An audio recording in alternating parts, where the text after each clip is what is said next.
Hi, everybody. Today is Tuesday, August 12th, 2025, and our friend John Helmer is back with us. Welcome back, John. Thank you for having me, Nima. John, let me start with what Donald Trump said about his meeting with Putin.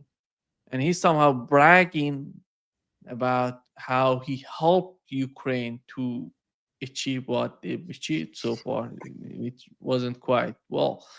But here is what he said, John, before, because he's talking about the meeting that he's going to have with Poon, and he Yes. goes on bragging. Let's see what. Ultimately, I'll have a meeting next week. I had a great relationship with him, considering the fact that, I was not nice to him because of the pipeline. I ended the pipeline. I also gave the javelins. Do you ever hear of a javelin? Javelin is called a tank buster. They say that Obama gave them sheets and I gave them javelins. If it weren't for me, all those tanks that were destroyed at the first days of the war, because the tanks got stuck in the mud, some commander made a better. They would have been in Kiev in 4 hours, going down the highway. But a Russian general made a brilliant decision to go through the farmland instead. And they just had torrential rains, and the rains were so bad, and it was mud, and those tanks got stuck in the mud. I don't know who that general is, but knowing Vladimir, he's probably not around any longer, because all those tanks were stuck in the mud, and they went along with the javelins. I gave them the javelins. You know that, right? I gave them javelins. They gave them sheets. Yeah, it's Biden's war, but all the credits goes to Donald Trump. Go ahead, John, your take. Well, actually, this is one of the lengthiest statements that Trump has made on Russia, and it shows a level of nervousness that's pretty unusual. It also enables us to calculate pretty accurately what's going to happen, or at least what Trump thought yesterday would happen. In the first place, he begins by saying, I'm going to Russia on Friday. That's not a mistake, because he repeats it at the end of this 40-minute press conference. I'm going to Russia. Now, he knows perfectly well where Alaska is. It's not that he made a mistake. It's that his understanding, Trump's understanding, is that there's to be a double-barreled meeting, a meeting on US territory, then a meeting on Russian territory, 2 meetings. The second thing he says, and I'm looking down at my notes of the transcript of what he says, I'm going to meet with him, Trump says of Putin. We're going to see what the parameters are. Then I'm going to call up President Zelensky and the European leaders. Now, he repeats that. He repeats it word for word a few seconds later. But I'm going to meet with him, Trump says. We're going to see what the parameters are. And then I'm going to call. I mean, this is a man who reveals, probably for the first time, that he doesn't know what the parameters are. Since February, we've had 3 rounds of discussions in Istanbul. We know that the 2 sides have exchanged a 22-point US drafted memorandum from Europe to Zelensky, which has come over to the Russian side, and a 33-point memorandum or term sheet from the Russian side. We know that this has been discussed in general in Istanbul. We know it was discussed in more than general terms between Secretary of State, National Security Advisor Rubio in Kuala Lumpur and Foreign Minister Lavrov. We know that Rubio said he would be taking back Lavrov's new concept, new idea to Trump. It's clear from what Trump says that he doesn't know what the parameters are. And he's seeking a series of meetings, one on US territory, one on Russian territory, to find out what the parameters are, to see where the deal is. Now, nobody noticed that bit. Instead, they focused on the slogan that's stuck in Trump's mind: land swap, territory swap. That's clearly what the Russian terms require. There's no doubt about that. And that land has been legally incorporated into the Russian Federation and is being held by the victorious Russian army. So what Trump is trying to say is, I'm going to see what Putin's parameters are, as if he never heard them before. It's the first thing. Second, I'm going to Russia. Yes, he'll go to Russia later if the meeting in Alaska generates enough concrete optimism that a second meeting would be advisable. What we don't see is any understanding of almost any facts. For example, can I read out? You aired a bit of it. Trump said, under President Obama, the Russians, took a lot of territory. Under Biden, they essentially took the whole thing. It's just a question of time. Under Trump, what they took, nothing. I was the one that said, you can't build your pipeline. That was half built. I came in, I stopped the pipeline. He repeats this later and includes President Bush. If you look under President Bush, they took a lot of territory. Under Obama, they took a lot of territory. Under Biden, they essentially took the whole thing. This is nonsense. It's obvious. It's nonsense. It also denies the role that the war, as pursued by Trump in his first term, played in the gradual defeat of the civil war in the Ukraine. So what we have here is a pretty good example of just how nervous Trump is facing a deal he doesn't quite understand. So what does he retreat to? It's not that this man is a liar. He hasn't the mental capacity to know what the truth is. And he's also indifferent to the truth. Now, that's saying quite a lot about the President of the United States. That makes him highly predictable from a Russian point of view. You know that he doesn't understand. You also know, the Russian side knows, everybody knows now, that he's staging, that he needs a grandstand, that he needs to have his force respected. The force he demonstrated in Iran, the force he demonstrated in Gaza, the force that he demonstrates wherever he can, in Yemen, for example, or in Syria a few years back. So you've got a series of problems with the man's mind that makes him highly predictable from a Russian point of view, since the Russians have already made clear they know what the parameters are. The Europeans know what the parameters are. Zelensky knows what the parameters are. Who in the world doesn't know what the parameters are? President Trump. Now, he's not the only nervous one going into the meeting on Friday. President Putin is also quite nervous, and there are two telltale signs of what that is. If you want, you could show how he displayed it when Stephen Witkoff came to Kremlin last week to meet with President Putin. Have a look at this for the audience, because it's a very big surprise. Watch this. Watch. This is the first time I have ever seen President Putin bow to a messenger.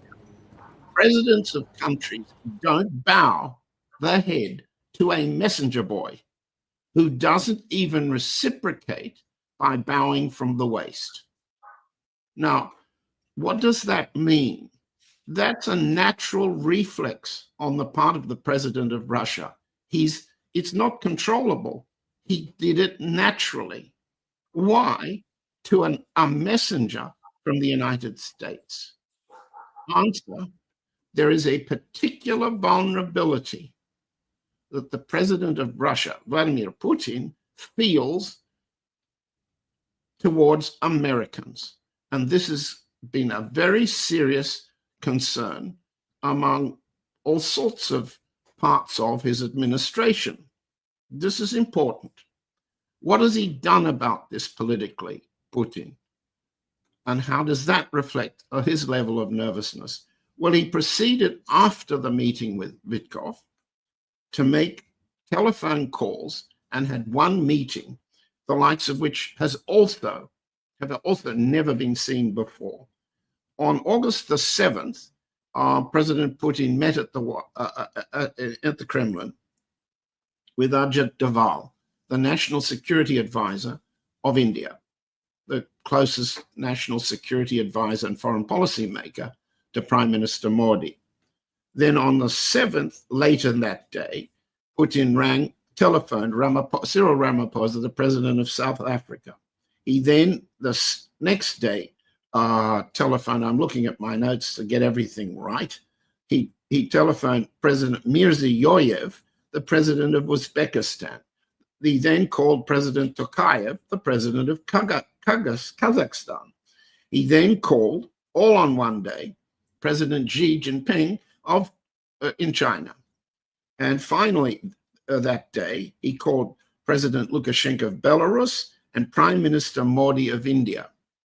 Then the next day, he called President Lula of Brazil, President Japar of Kyrgyzstan, and President Rahmon of Tajikistan came 2 days later. Now, what's that? Politically, what President Putin is doing there is trying to build an external coalition to protect himself. John, it seems that he called Armenia as well, if I'm not mistaken. You may be right, but that yes, he did call Pashinyan. Yes, that's correct.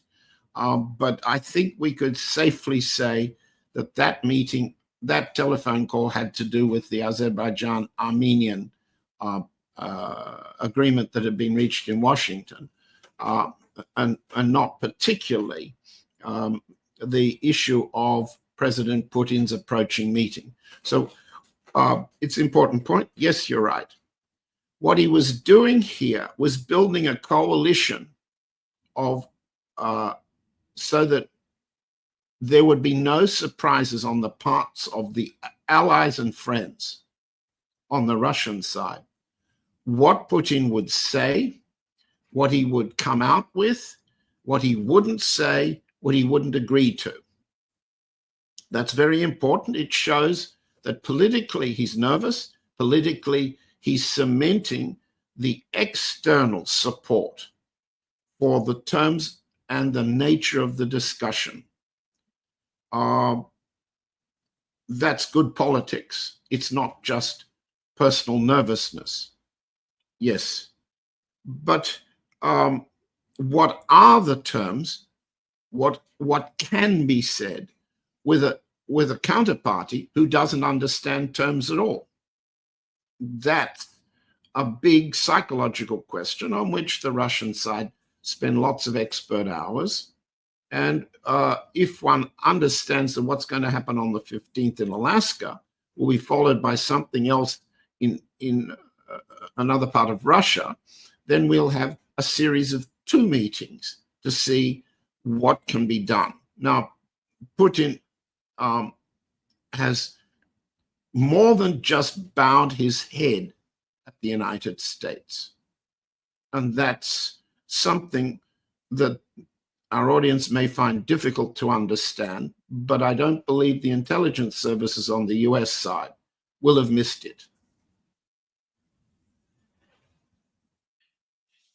You talk about a lot of pressure. I think totally understandable what's going on in the United States and in Russia, because in the United States, Donald Trump, he made some sort of rhetoric before being elected in the United States that he's going to put an end to the conflict as soon as possible, or in 24 hours, which wasn't the case so far. And on the part of Russia, we know that the United States is putting a lot of pressure on India and Brazil, on China as well. So these people are communicating to each other. I'm talking about the leaders in these countries are communicating with Kremlin, with Putin. So there is something going on. That's why I think that shows us how concerned Putin is to talk with these leaders to clarify what would happen in the meeting. But do you see this sort of pressure would bring? I don't see the United States being prepared for the meeting. I can see Russia being totally prepared for what they want, what would be the future in their eyes, what could be done in terms of reaching a settlement in Ukraine. But the on the part of the United States, you don't see that happening. You don't see a team working on that. Marco Rubio says something. Witkoff is somehow a messenger, as you mentioned. There is no, and Donald Trump himself doesn't know what's going on in Ukraine, doesn't know the deep problems in Ukraine. It's a multi-dimensional problem. It's not something to just in a meeting to put an end to the conflict. It's much deeper than that. How do you see the two sides going into the meeting? Well, you've made several important points. Let me pick two or three out. First off, it's very important to the Indian side. It's very important to the Brazilian side. It's very important to the Chinese side and the South African side. They all see the US attempt to attack them individually and as BRICS. So it's very important to them in the short run to extend the time. They want to buy time. They will have told President Putin, we need more time to prepare ourselves for secondary sanctions. The US is going to attack our oil trade, says India to Russia. We need more time to prepare to deal with that. We will be able to deal with that in time, but we want, Prime Minister Modi wants President Putin to buy time at that meeting. That's very important. At the same time, much the same view will have been expressed by Ramaphosa and Lula, who are also under Trump's gun. So in that sense, the most likely outcome of the first meeting is a declaration promising to have another one, promising to go into more detailed negotiations with the object of achieving the long-term peace that Putin's foreign affairs advisor, Yuri Ushakov, has said would be top of the agenda. Okay. If the outcome is a declaration of intent, a memorandum of understanding of a quality that Armenia and Azerbaijan signed in front of Trump last week, it's a promise to keep talking, but it's a promise not on Trump's side, not to impose secondary sanctions. And that's a major gain from the Indian, Chinese, Brazilian, and South African points of view.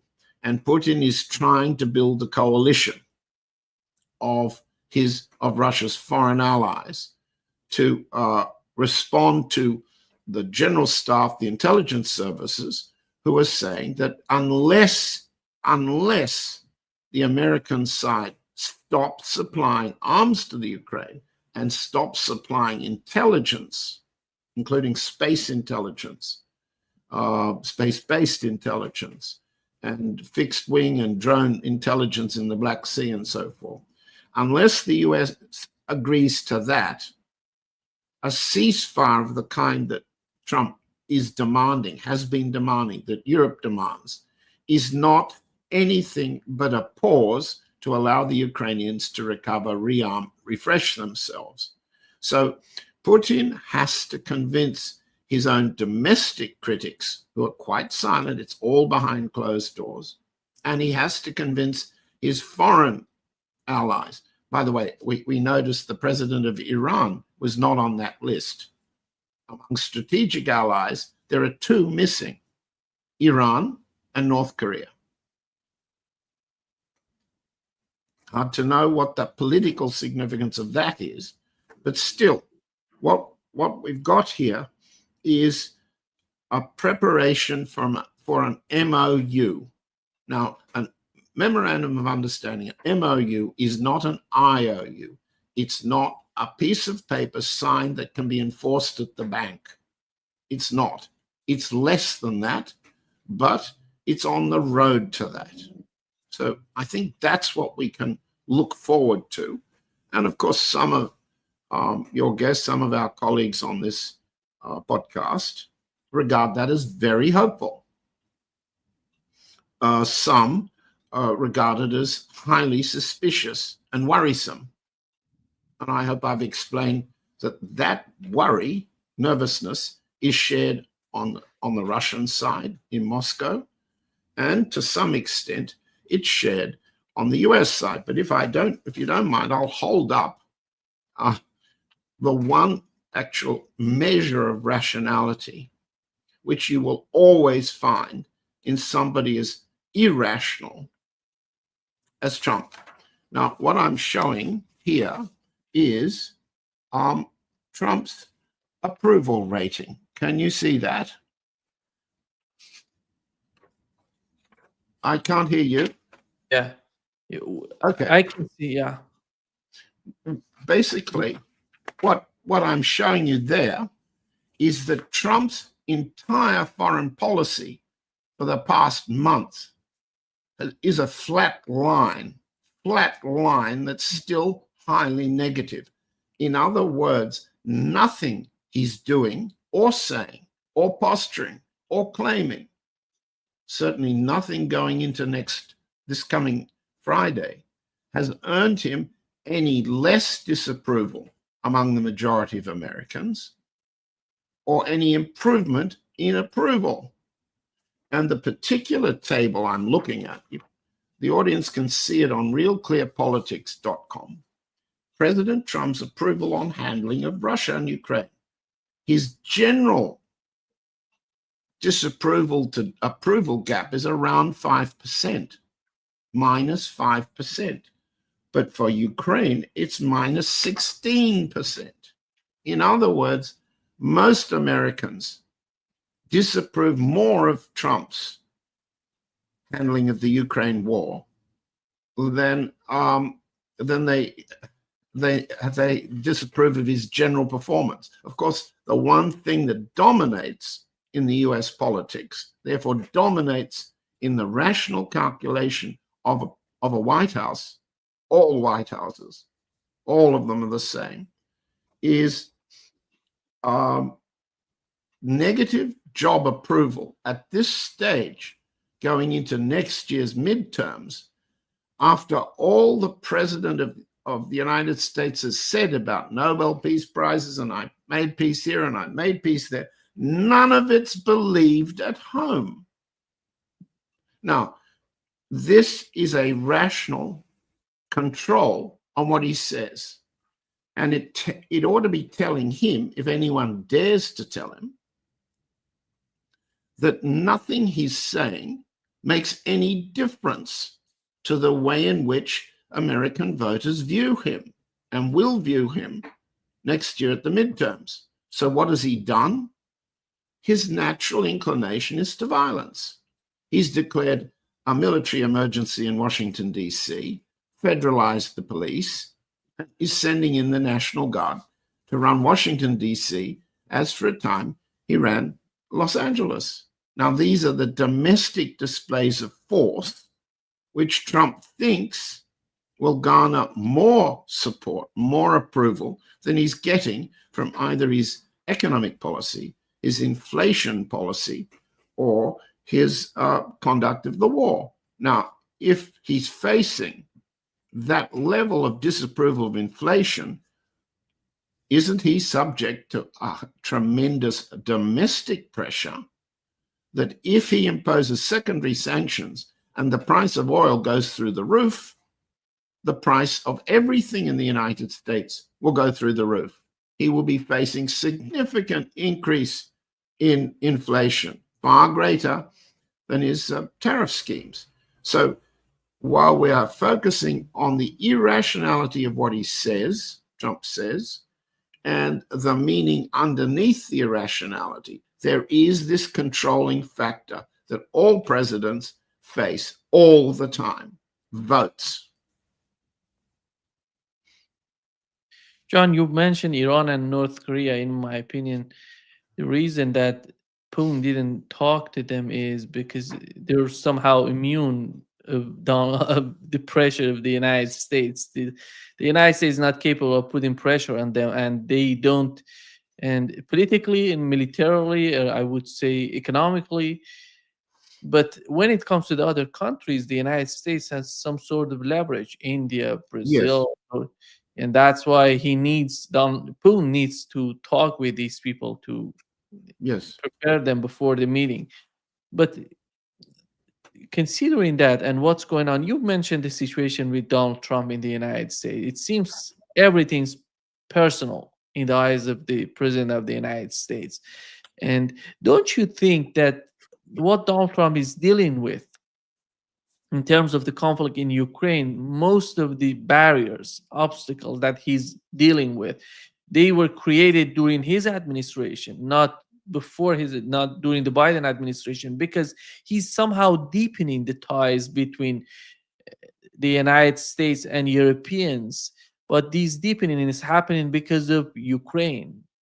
They're selling weapons to Europe because they're going to send it to Ukraine. It's not because of the yes, security of Europe.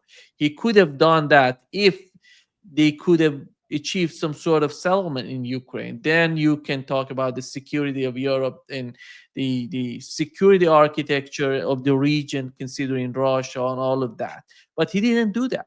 He said, I'm going to send the weapons to Ukraine, to Europe, and they're going to pay for the war in Ukraine. I'm not going to pay. yes. You're taking that. Well, pardon me.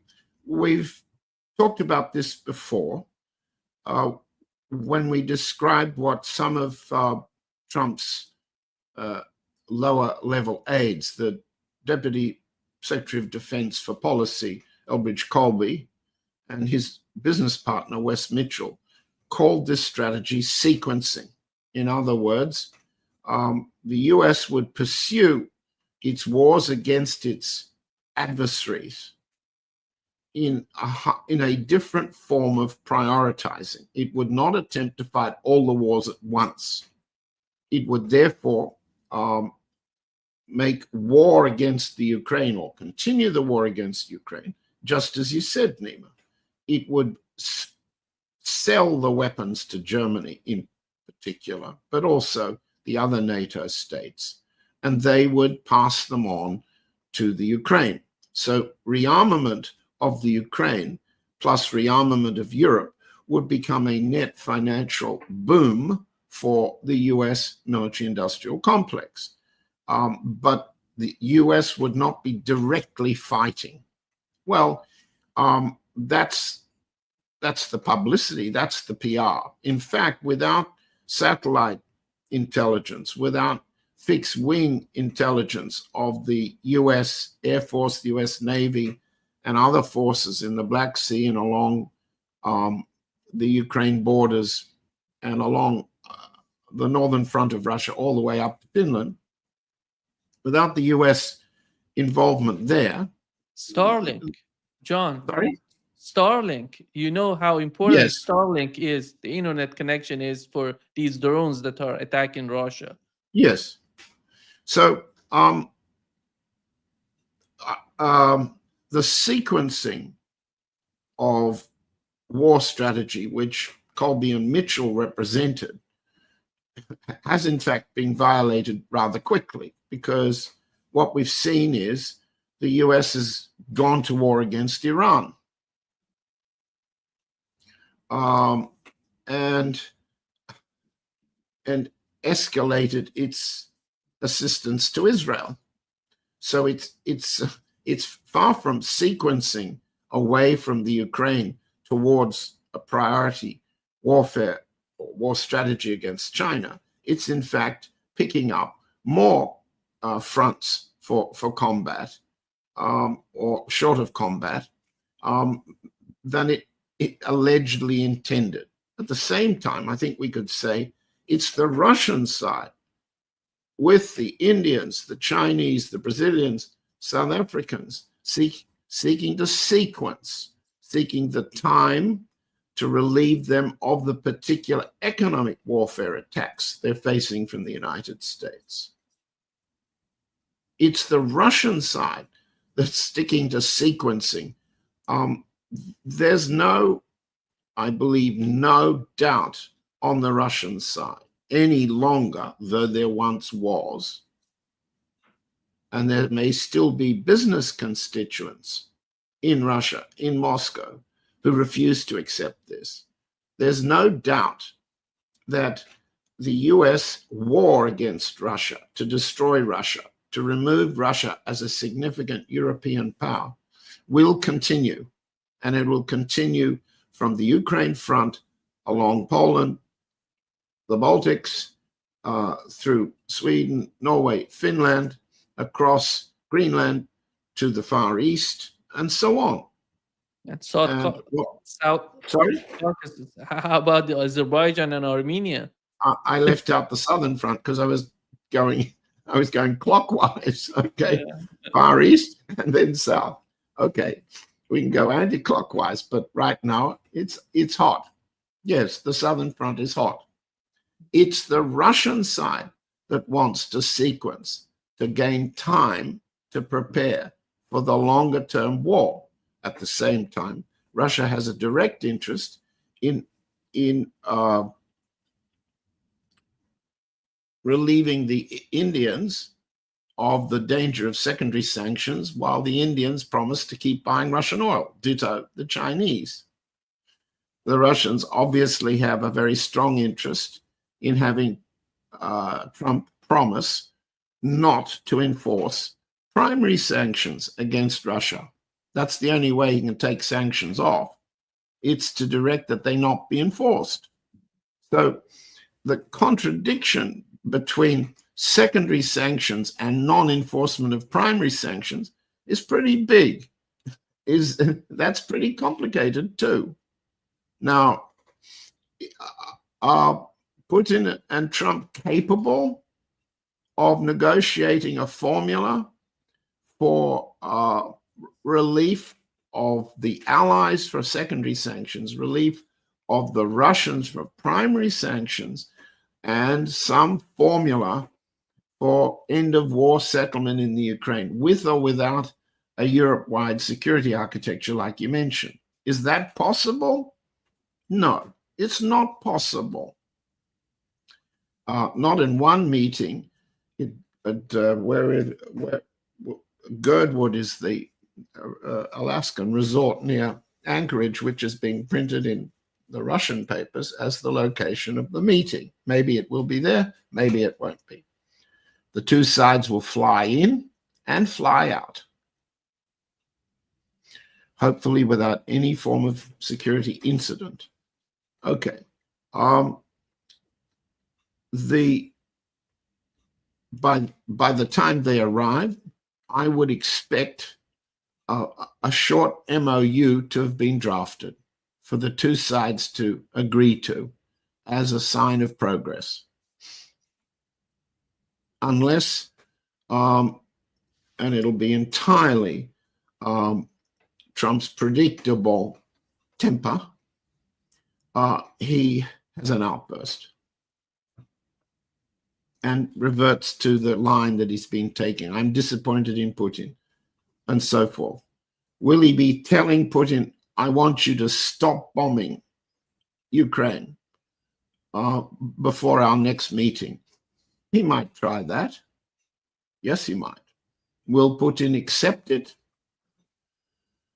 He might, on condition the Americans offer something more important. What's that?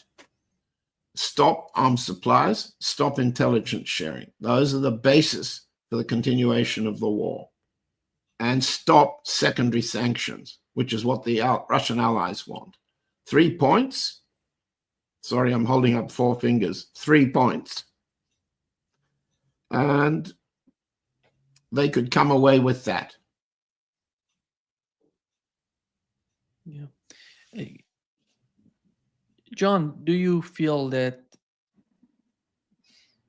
Donald Trump, we have, as you've mentioned, we have some sort of feeling that nothing substantial would come out of the meeting. But after all, when they have decided to talk, to meet each other, to directly talk to each other, is that a sign for, do you believe that Donald Trump is trying to, as you've mentioned, a lot of pressure on him, that he's trying to relieve himself from the pressures and showing that he's trying to do something on the part of Russians? Maybe Vladimir Putin is trying to show his allies or his Yes, partners, India, China, Brazil, all these countries, show that he is willing to put an end to the conflict if the United yes, States goes in that direction.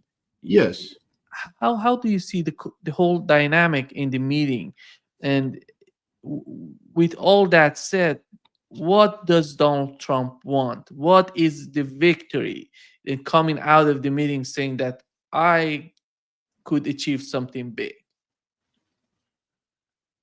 Well, I have to begin to answer. In the first place, what we began with is a series of statements he claims to have achieved himself, which are totally false. He did not stop the Nord Stream 2 pipeline. Biden blew it up. He did not prevent Ukrainian territory, so-called, from being lost in the civil war stage of the conflict between 2014 and 2022. Since everything he says like that, equally so of attacks on Iran or making peace between Hamas and Israel, or making peace between Congo and Rwanda, or making peace between Armenia and Azerbaijan, since all of these things are false, as I say, I don't think these are lies. I don't think he knows the difference between the truth and the falsehood. He doesn't intend to lie. He actually believes that stuff.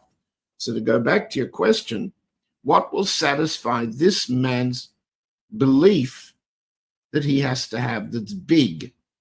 Well, that's an impresario question. It's a theatrical question. It's what performance can he make that he claims he's achieved peace? Well, in all of these other cases, let's say Congo and Rwanda, that's a memorandum of understanding too. The messenger boy, Vitkov, promised Iran that so long as negotiations were underway, as you've said many times on this program before, there'd be no attack. He's a liar. That one, Vitkov, is a liar. Trump can't tell the difference between truth and the falsehood. So what framework, what MOU would be sufficient? Well, for him to declare the peacemaker, for him to once declare he deserves the Nobel Peace Prize. And let's just focus. The Nobel Peace Prize is a symbol of make the empire great again. It's a symbol of his personal importance to himself and to his own electorate. But we've just said his electorate's indifferent to this. It's not gaining him any votes at all, any support from anywhere. He's got much bigger problems at home, inflation, led by inflation. So what could he accept as a big achievement? Well, he could accept the 3 paragraphs, or I think it's 5 paragraphs, of the Armenia-Azerbaijan Memorandum of Understanding initialed last week. It's a promise to keep negotiating. It's a promise to introduce the Trump corridor instead of the Zangezur corridor. But none of those points, concrete as they are, have been agreed yet. So since he's prepared to announce in advance what big achievements they are, he's indifferent to what happens next. From the Russian point of view, from the Indian point of view, Chinese point of view, from the Allied point of view, what happens next is essential no secondary sanctions yet. While each of these, the Allied side, works out the kind of mechanisms for dealing with payments, for dealing with the movement of tankers without a tax from the British and the American Secret Services and the Ukrainian drone systems and mining systems. The war against Russia's oil trade is continuing. Can Putin say stop it? He could say it. Does Putin believe that Trump's agreement to stop it would actually turn into reality? I don't know. I mean, I don't believe President Putin can have a higher sense of confidence in Trump's mind than the rest of us have. I think the reality is somehow insane when you look at because Russia has to deal with the West, because after all, they need some sort of security for the region. They need Yeah, to reach some sort of agreement with the Western partners. And who's going to talk with them? Who's going to be able to do that? Let's assume in Europe, nobody's capable, nobody's willing to do that. In Germany, in the United Kingdom, in France, nobody's somehow prepared to go after such negotiations, such talks, deep talks between the two sides. The only option for Russia right now is the Trump administration. And we can argue that yeah, this administration is somehow insane, but the only option they have on the table is the talks. correct. The only talking option is that. Yeah. The fighting option is one that they're pursuing with great effect. And there's, let's say, nothing the Germans, nothing the British, French, Baltics, and the rest can do to stop that advance. So at what point do the Europeans conclude that they can't keep going short of encouraging and accelerating ultimately the capitulation of the Ukrainian military and the Ukrainian regime?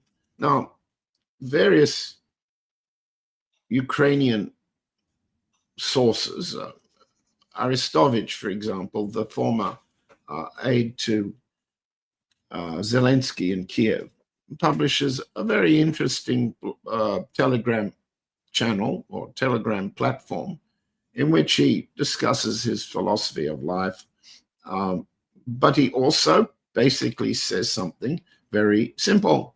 There is no Ukrainian alternative to the present line. None. And that, he said, is the tragedy. Now, he means replace Zelensky with General Zaluzhny, replace Zelensky with former President Poroshenko. No real difference from the point of view of saving the Ukraine from the steady, slow, gradual destruction that it brought on itself and that the Europeans can't save it from. Now, if you, let's rephrase your question, what do the Europeans do when the Ukrainians are on the point of not just the desertions are very numerous at the low level ranks. What happens when the generals say, we've had enough, we can't fight on?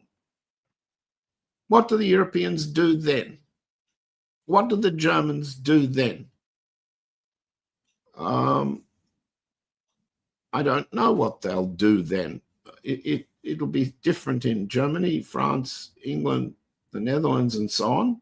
I can't answer that question, not today, not today. But so long as they've got Trump as a punching bag, they can posture as a collective alliance.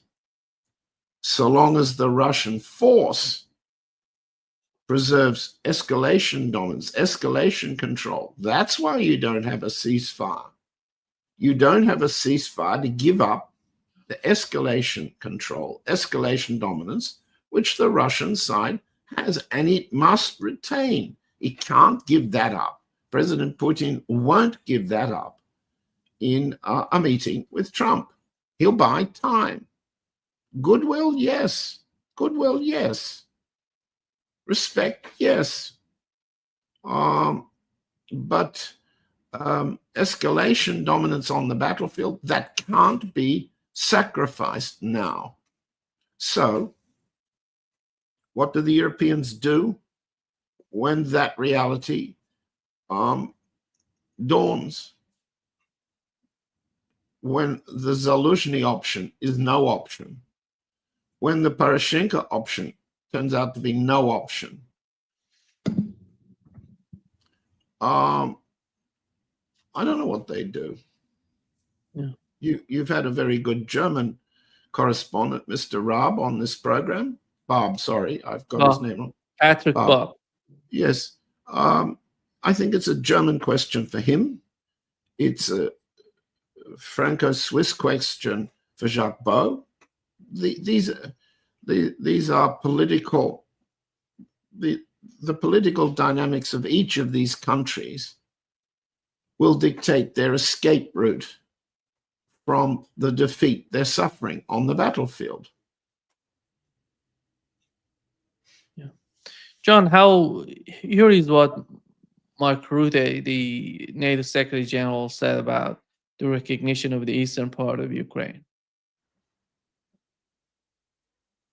When it comes to this whole issue of territory, when it comes to acknowledging, for example, maybe in a future deal that Russia is controlling de facto, factually, some of the territory of Ukraine, it has to be a factual recognition and not a political de jure recognition. We all remember that Lithuania, Estonia and Latvia had embassies in Washington between 1940 and 1991. Acknowledging the Soviet Union, yes, controlling that territory, but never in terms of legally accepting that fact. How do you see the way that he's talking about the being de facto part of Russia, not de jure? I think we are really Well, from Russian point of view, the four regions, all of them, are de jure part of the Russian Federation. And Mr. Rutte, as Prime Minister of the Netherlands, set up a record for being a liar in every issue related to Russia, including the MH17 shoot down. So what he has to say has no truth value. What he has to say about in political value is he's showing the capability to say, well, we may have to concede what we've lost. Okay, is that a gain? In a certain sense, it is too, but it's not enough from the Russian point of view. It's far, far less than the fundamental requirements of the Russian side, the demilitarization of the Ukraine. So it cannot ever again be a platform for the attack of NATO against Russia, and the denazification, so that the level of race hatred that's built into, that Zelensky put into the laws, constitution, cultural policies, and so forth of the Ukraine, will be, you can't abolish that kind of hatred. You can simply bottle it up around Lvov and prevent it turning military and turning terrorist. So I don't believe that Mr. Rutte should ever be considered to be telling the truth about anything. Well, perhaps he gets right which direction the sun comes up and which direction the sun goes down, even in the Netherlands. But the political concession there is we're going to have to, there is a formula for accepting what we must accept, and that is that Russia has this territorial control. Well, then there's a very interesting question of de jure, de facto territorial settlement. That's way beyond the capacities of the President of the United States to discuss with the President of Russia. It's not beyond President Putin's capacity. But let's remember, it was not very long ago, in the last round at Istanbul, the two sides agreed to set up working groups, military, diplomatic, and one other I can't remember, humanitarian probably. Nothing's happened, nothing at all. There were agreements between the US State Department and the Russian Foreign Ministry to set up a working group meeting on Russian territory, on Washington territory, to achieve the talks required for normalization so that the embassies can go to the bank, so that the some of the Russian properties which have been seized, not by Trump, but by Obama and Biden, in Seattle, in Virginia, so that they can be recovered. Those working groups stopped too. So we don't have any achievement of the practical, concrete way of implementing even memoranda of understanding, of agreements in principle. We don't even have that after, let's call it, intensive negotiations since February. So that's not a very encouraging prospect, that underneath whatever Trump agrees and underneath the yay-saying, a circle that surrounds him, Hegseth, the Pentagon, the Defense Secretary, Rubio, the Secretary of State, Bessent, the Treasury Secretary, Lutnick, the Commerce Secretary. Underneath them are US officials loyal to Trump, yes, appointed by Trump, yes. Are they ready to implement, participate in, negotiate in the working group level these relative, starting with the simple stuff, the US and the Russian embassies, going up to the biggest stuff, the Ukraine battlefield, going to the very big strategic stuff, which is START and other nuclear missile agreements, which are rapidly disappearing as arms races accelerate. Are there any signs that that group is ready to implement what Trump agrees to? Well, not yet. There's no sign of that.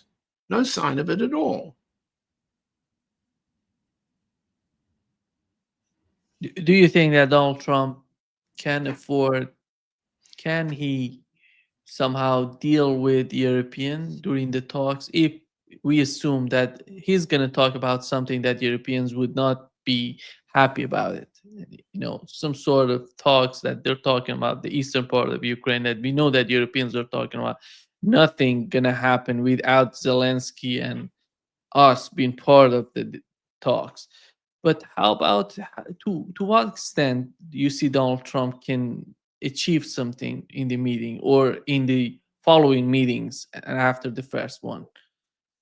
And what are the limitation of the administration, considering when it comes to the leverage? I would argue the leverage that the European leaders have shown so far on the Trump administration.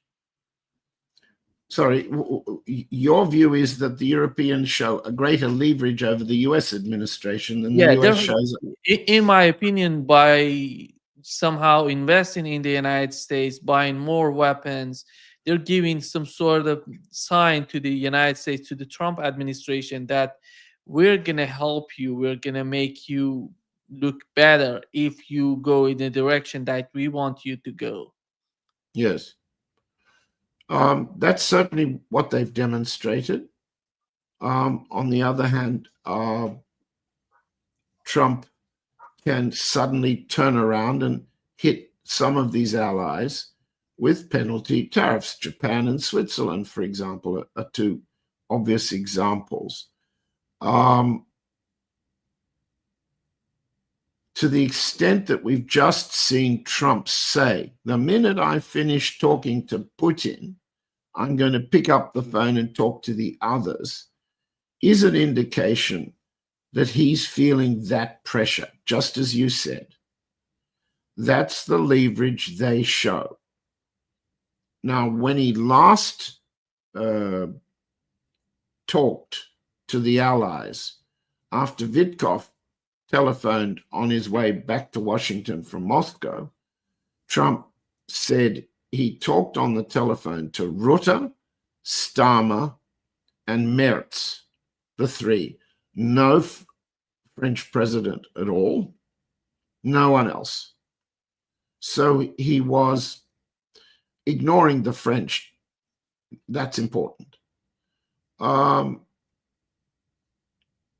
Can his discussions following his Alaska meeting modify their overt opposition? Well, so far, there's no sign in all of the European press that backs each of these governments that they will want to accept any form of compromise. The Rutte compromise, de facto acceptance of territory, not de jure, is quite a concession that's not, you don't see it in the Financial Times, you don't see it in the London Times, the Murdoch paper, you don't see it in the Telegraph, to pick the English ones.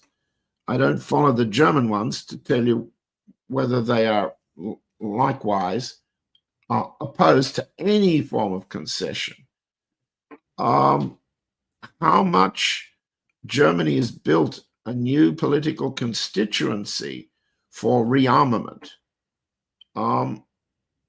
remains to be seen. The stock market in Germany doesn't think, for example, that the German arms makers have as rosy a future as Merz has been promising them from a continuation of the war against Russia. Well, if the money markets don't think so, it's likely the politicians will follow.